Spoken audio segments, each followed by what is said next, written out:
welcome back to the Self-Improve Next Gen podcast with me, your host, Xander van Westhuizen. And we are once again back with Sage. Hi everyone. And today is gonna be our third episode.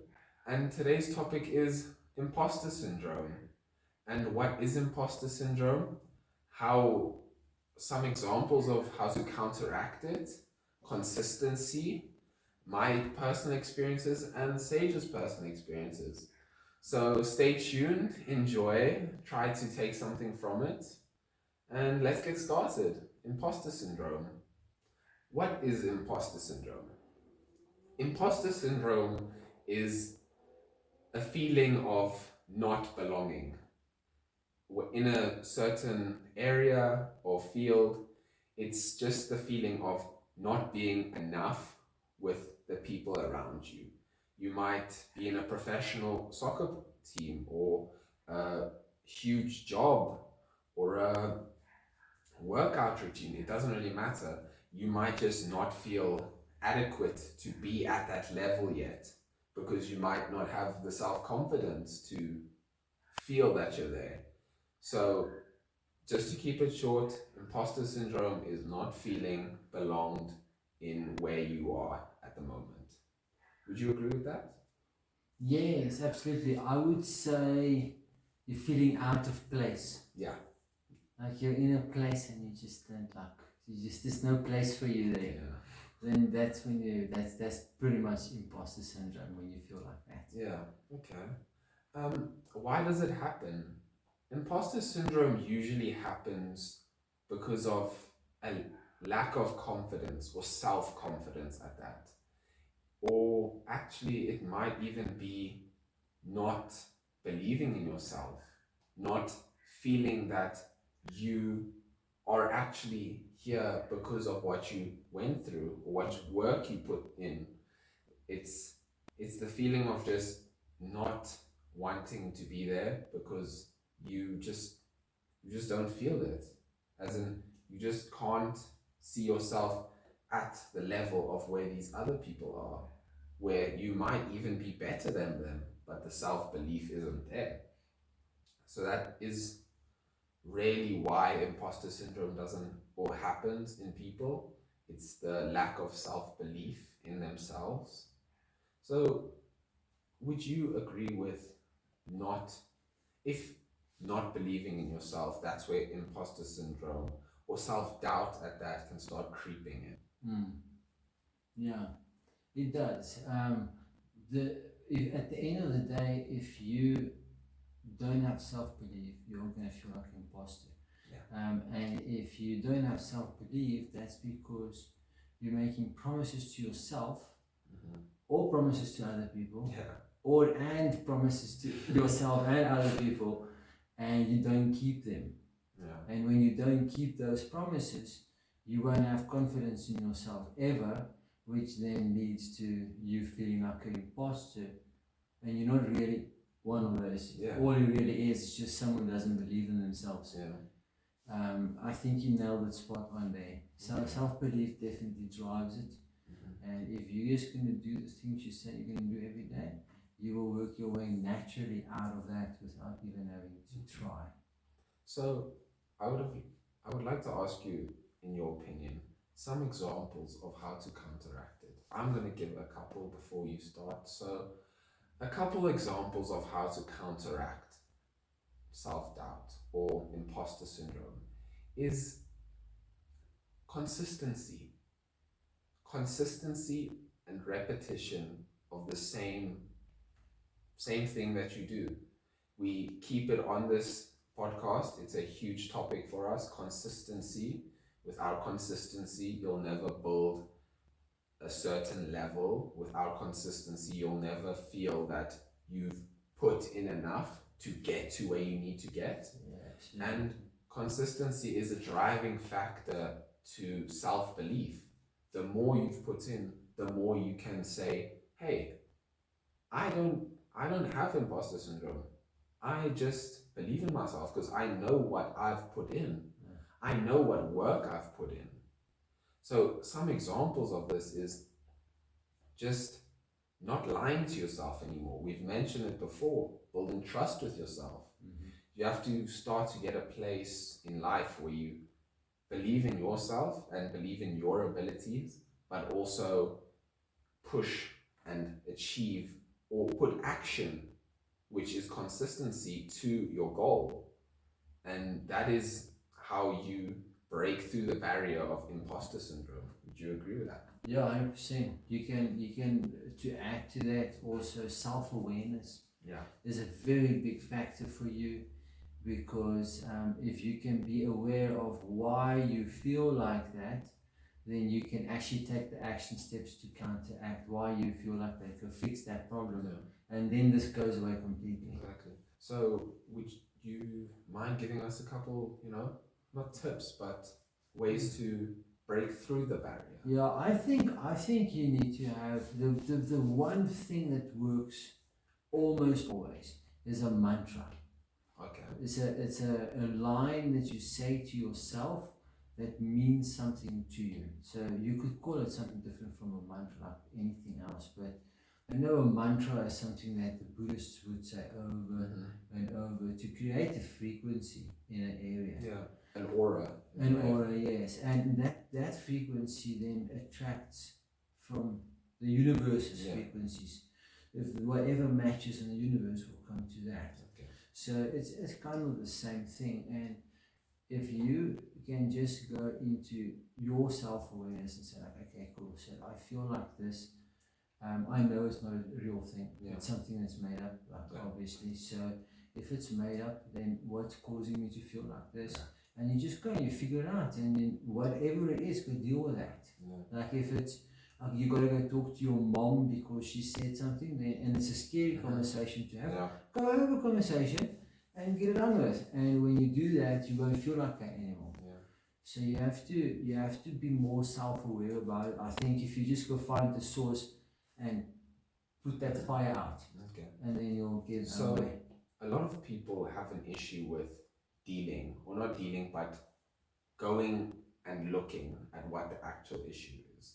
Yes. I have it, you probably have it, some of our viewers might have it, because it's a scary, uncomfortable, not very nice feeling. Yeah. So what would you say is the best way to just, because there's a saying, when it's time to fight. When it's time to jump, when it gets scary, jump. That's the time to jump, because that's the best advice to do it. But taking an action of like just jumping is the scariest thing ever. I'm sure you have felt it, where you know that you should go and jump right now on an opportunity, but your emotions get in the way. You're scared. You're feared of what might happen, what might people say, what might your parents say, your friends, your loved ones, whatever. So how would you say that you would get over, that feeling of fear and not wanting to move forward, but also wanting to? I think it's a lot of practice. It's like, because in the beginning you don't get it right. Yeah. In the beginning you just like, you go like, oh, I didn't do it, and oh, I didn't do it. But you have to believe that after 10 days of practice, you're going to be so much closer to doing it. Yeah. And then from there, you go through the process and it works out. Once again, consistency. it's like weird. It's like, it always goes back to the thing of like, are you living your chosen life? Or are you following a life around? And if you live your chosen life, then you are going to be very conscious about what it is that you are going to do in your life and choose in your life. And when you are that conscious, then you are willing to go and say, like, what is the problem? Because if I can make this adjustment and fix this problem, then all of this opportunities is going to come my way. It's a shift. The universe kind of just, as they say, the stars align, but in actual fact, you align the stars. Exactly. So exactly, and that's really like the crux of the matter. It's like just to get down to that source, get that thing out the way, and then keep doing action. Okay. So I've always been the one to, not educate, but go deeper into things, maybe books, maybe psychology, Yes. the way people think. And I've come to learn that people have a big problem with facing past traumas or Yes. past something said, something this, something that. Yes. Doesn't really matter what it is, but they have a problem facing it. Yes. And it goes back to judgment. We had a conversation just now before we started about judgment and how it's one of those things that can crumble an entire human being. It's very destructive. And how would you say that not get rid of judgment, but kind of have like a shield in a way of the judgment or the hate that's coming at you? How do you think, or how would you personally persevere through having your eye on a goal and just moving tunnel vision on the goal? How would you say you could get to that point? I think again, this is a lot of practice, but if you practice enough, you will be able to find a way to take that judgment that's given to you, okay, or is put upon you, because judgment can't be given, it's taken. It's like, it's weird. It's like, someone can make a judgment, but you can take it on board or you can leave it. So it's kind of like a two-way game there. But really, judgment is just an expectation that someone has not met in its basic form. So if someone judges you, the first thing that you can do is just acknowledge, to say like, okay, cool, so obviously they expected something. It didn't come true because I didn't even know they expected it, and I was involved in the expectation. And okay, it's instead of taking it personally, because what people do is they take it personally and it becomes this big story where like they just said something, like it's not illegal, you know what I mean? Little things. Yes, absolutely. And then I think judgment is the number one thing that self-judgment is the number one thing that limits any human being. The moment when you, like, I actually had a conversation with a Buddhist earlier today, a very well-practiced Buddhist, and we were talking about that too. And he was telling me that self-judgment is the ultimate poison. When you judge someone, then it is like taking poison and giving it to them to drink, but you die. And it's like, that's exactly what happens. Exactly the moment you judge. And every time when you judge is your expectation. It's like you expected something, didn't come, and I was like, well, and then you judge it rather than just choosing to have something different go down there. You mentioned taking things personally. I've had my personal experience with taking things personally, and I'd like to share it with you. So through my life, I've always been the one to not take it in, but acknowledge it. I've always been the one to say, okay, what are they saying?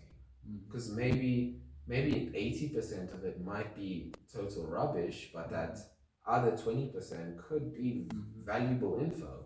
So I listen to all the rubbish, the hate, and then I'm like, he's got a point. He's got a point.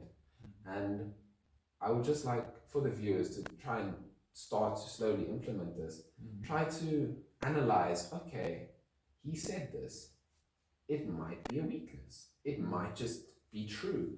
And say, okay, it is a weakness, but I'm not scared to go and make it better. Absolutely. And eventually, I spoke to you quite a while ago about this, as in, if you keep taking this on, keep taking this judgment, this hate, but you take it as fuel or info to level yourself up, it's like the person judging is going to stay at the level of judgment. Carry on judging whoever, and you are slowly but surely going to level up. And at the end of the day, that judgment isn't going to be necessary to you, because They can't judge you on anything. Yeah. Because you were able to actually say, hey, I'm not good at that, but I'm okay with not being, because I'm willing to get good at it. Of course. Yeah. Yeah, and you have to accept that. You Yeah. have to accept that that's just how it is, and people don't want to accept it. Yeah. It's because it's a scary thing. Oh, yeah. It's a horrible thing to Yeah. say, I am not good at that. Yeah. It's the worst. Or even to say to someone, especially when you respect them, like, I disagree with that. Yeah. Like, it's not an easy thing to do, but when you do those things, it changes who you are, because you overcome your own limits. That it builds character in you 100%. as a person. Yeah. 100%. No, I 100% agree with that.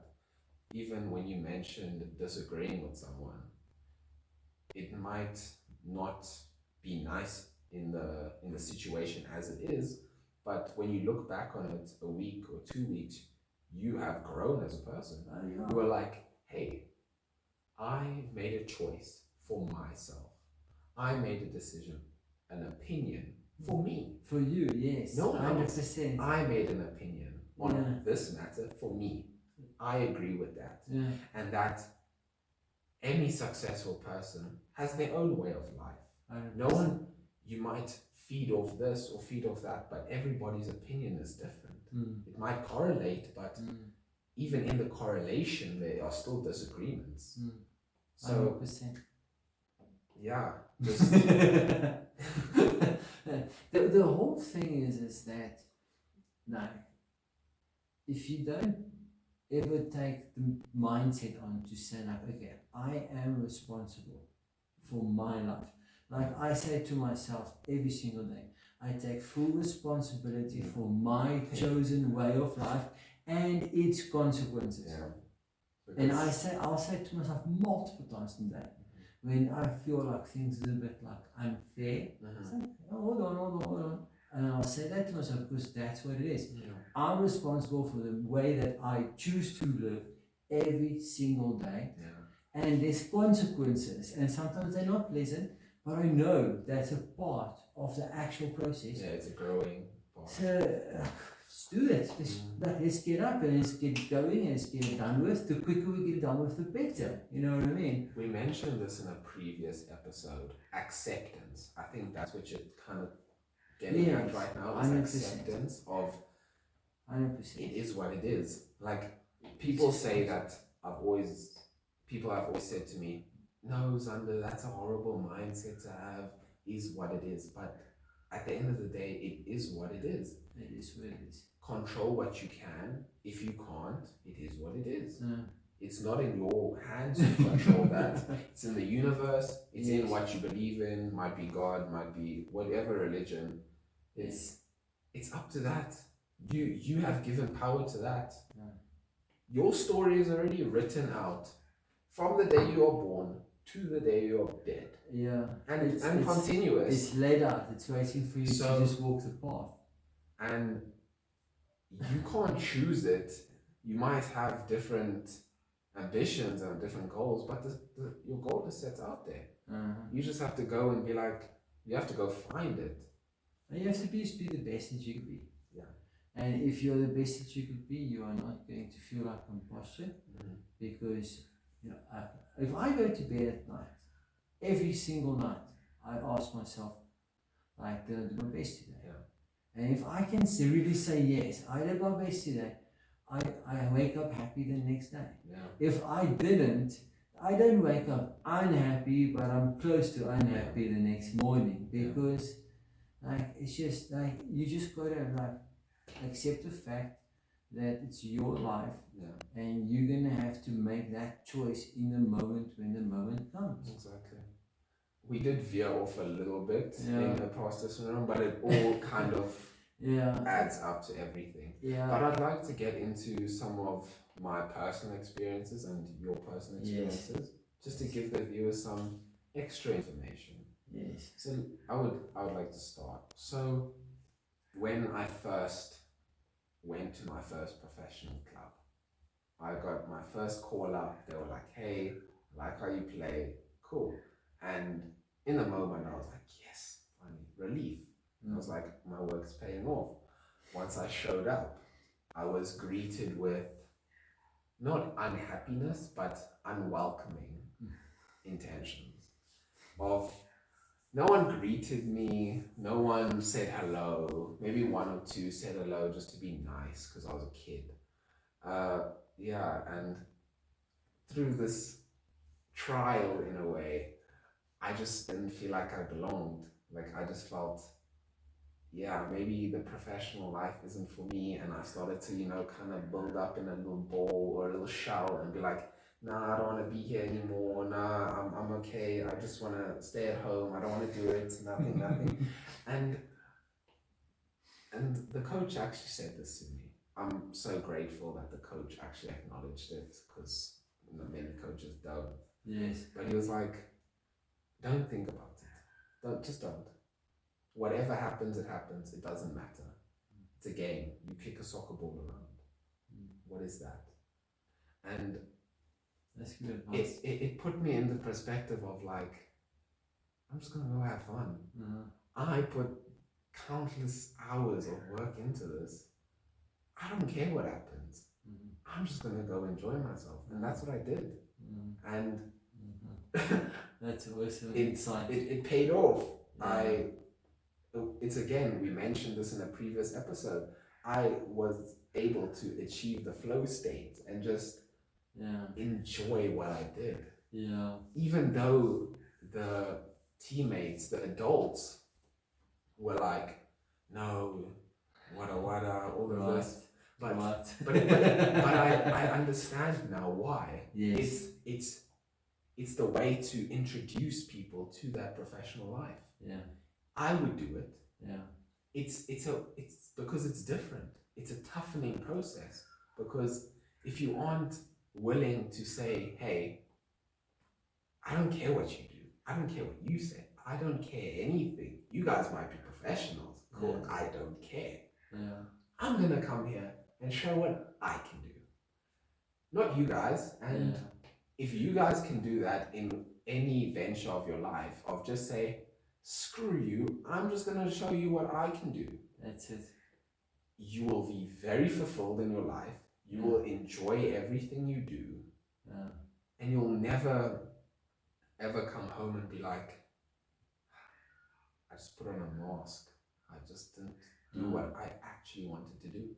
And that actual face of, I could have done it, it's the most haunting thing in the world. It's regret. It's the it's physical pain. Yeah, it is. Regret is physical pain. Yeah. So if you guys can take anything from imposter syndrome, is try to live your life with zero regrets. Do what you want to do. But I'm not saying don't push or don't work hard. Don't go off your emotions, but do what you want to do in life.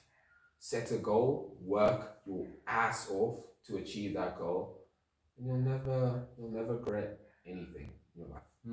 I like that. On that point, I also believe that if you are a young person, individual that watches this video now, or if you're like 50 years old, doesn't really matter. If you want to do it, all you have to do is get up and do it. Yeah. That's all you have to do. Take that first step. You just do it. And then the next one will come, and the next one will come, and the next one will come, and off you would be able to go. Then you're jogging, and eventually running, and then sprinting. Yep. And then once you're well practiced, you become a not think person in that area of whatever. And you might suck in other places. Yeah. But that's where your sweet spot will be. And I wanted to also add to the topic is not everybody is the same. No. Everybody has weaknesses. Everybody has strengths. They're all different. And I acknowledge this because of football. And I would like to kind of adjust it. The principle is work on your strengths. Don't forget about and don't neglect your weaknesses, but put everything you have onto your strength. Because that's what makes you you. Yes. If you focus on your weaknesses, that isn't what you are. You aren't that. You might 100%. try to get to a decent level of your weaknesses, because you should, but try to go over and beyond with your strengths, because that's what coaches, that's what business people, that's what makes you an individual. That's what makes you personally great. Yeah. Not to anybody else, but you. You are great to your personal self. How do you feel about that? I think the team is made up from a lot of people like that. Kind of balancing out each weakness. Yes. And I think you must always play to your strengths as much as you can, leverage them as hard as you can. But so I'll go to explain this. I'll go back to my example. My example was actually today. So today I'm sitting in this feedback session. We are launching this program, Selfimprvd. So we are testing it in schools, and we are busy getting feedback to improve it to the pinnacle that it could be, right? So we sit in the classroom and we get this feedback, and the feedback is that I would like the feedback to be 51% in the one way and 49% in the other way, but it came out the other way around. And so it's negative. And for a moment, in a very brief moment, I did sit there when that came out, because now everyone else was in the classroom, all the teachers in the team, and because everyone had all their feedback, and their feedback was relatively happy stuff, you know. So they came to me very at the last point, and mine was the opposite of what they had. And I did for a moment feel out of place. You were like, oh no, it was that hurts. It's a little bit hurted, but it was just like there was this moment where I could feel like it's like you don't feel like you belong there. You're out of place. But it was a brief moment, and then I reminded myself that this is no place for emotions, because it's business, and off we went again. You know what I mean? And I thought about it afterwards, because it is something that I like to win. So I'm like, okay, I didn't win there, so how am I going to fix this? So there's a weakness there that made me not win with 1%. So I will go take the effort for the next 4 months to go improve that 1%, so I can get a 51% win rate in that area. And that's how I work on the weakness. From there, it will compound itself. It will climb automatic. But I need to stay my strengths. If I don't focus manage my focus and my energy on my strengths, then what am I doing? You're veering off your path. Then you can go play games and go smoke weed and stuff, because then you're not getting anywhere. Once again, veering off your path. 100%. Because your path is set once again. Yes. Play to your strengths. Yes. Your strengths are out there to be played on. 100%. Like, you might, for example, I'm going to bring football, but the principles are here. You might be short, but you have blitz pace. Use that as a strength. You might not be big and strong. That's going to make you a unique player. Like for me personally, like I'm not absolutely speedy, but I'm not slow. Like I'm decently paced. But I can hold up the ball well. I can distribute the ball very well. I can play back to goal very well. That's my strength. That's why coaches look at me. And once again, I don't want to veer very off the topic, but it's coaches and people in general. A lot of people don't like other people, but you don't have to be liked by them. They don't need your personal aspects in their life, which is perfect. Actually, I want to hop onto that point, because you just made me realize that's exactly why I didn't take it personally today when I got a negative, because I'm not there to be liked in the first place. I'm there to make a difference. So it didn't matter, but it did matter for a millisecond, because everyone suffers from it. It happens the whole time, but you can just slip through it. No, I agree 100%. So that was imposter syndrome, guys. I would I would like for you guys to give it a couple listens because it is a deeper topic. Which, if you guys want, send some comments through that you can get into touch with me, Sage, and go deeper into imposter syndrome because a lot of people suffer with it. I've suffered with it. I'm glad that I've gotten out of it, but I did. And you have. Absolutely. So, guys, that was episode 3. I hope you enjoyed, and I'll see you guys later.